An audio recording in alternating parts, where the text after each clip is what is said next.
Hey y'all. So I just wanted to share a couple of examples of habit trackers that have been useful for me this year.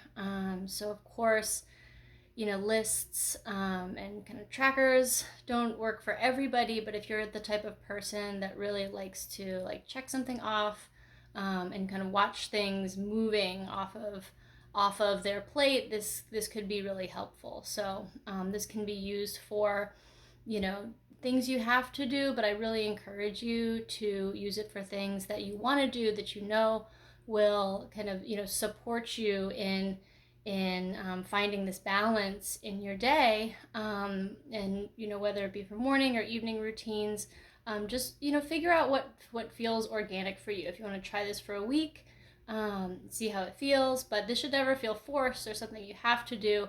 It's just sort of a helpful guide to help you along your way. So here's some examples that I use.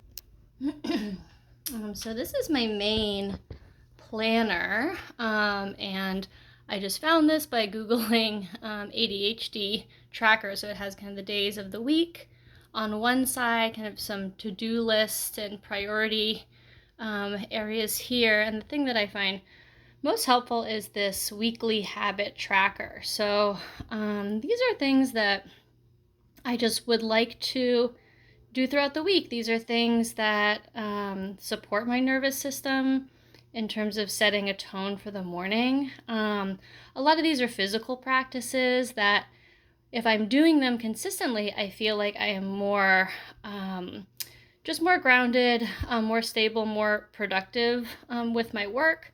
So these are sort of like a baseline of things that just make me feel things that make me feel better in my mind and my body through the week. So these are just examples. Of course, no need to mimic any of these things, but things I enjoy. This AM sunlight and hydration is what we discussed.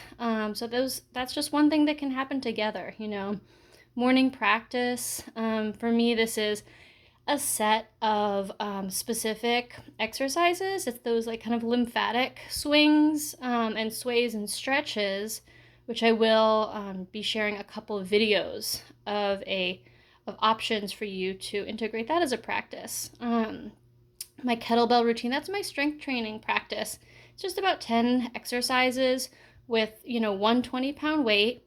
And I'm only trying to do this like 3 times a week. This is not like daily stuff. So this is things that I feel are, reasonable for me to kind of tap into throughout the week in a sustainable way.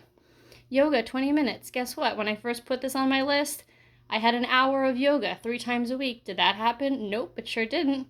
But 20 minutes is much more realistic. And that's all I need to make me feel better. So this can be before bed, in the morning if I have time. This can just happen at any point during the week. So if I feel like, maybe I have a more open schedule, I might bump up my goal. And if I know I'm going to be super busy, or if I'm traveling, or I just don't think it's realistic, I'm going to bump this number down, okay?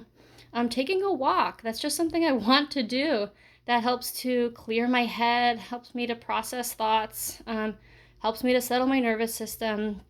And so I'm putting this on my list. Ideally, I want to do this 3 times a week. If it happens more than that, that's awesome. And this is a new one for me. I'm trying to return to my physical therapy exercises. So I'm starting with a smaller goal here.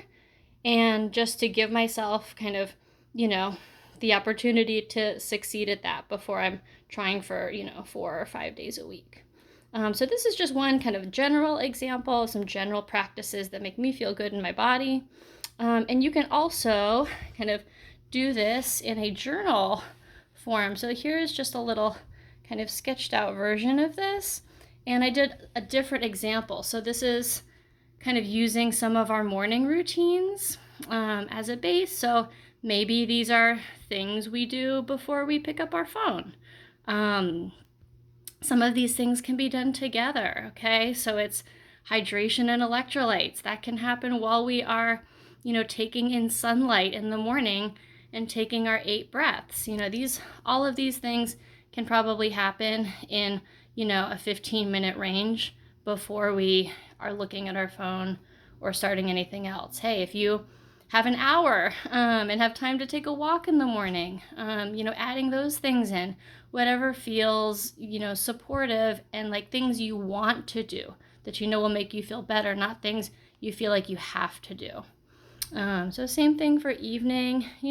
These are things that, have I done any of these things this week? Nope, I sure haven't.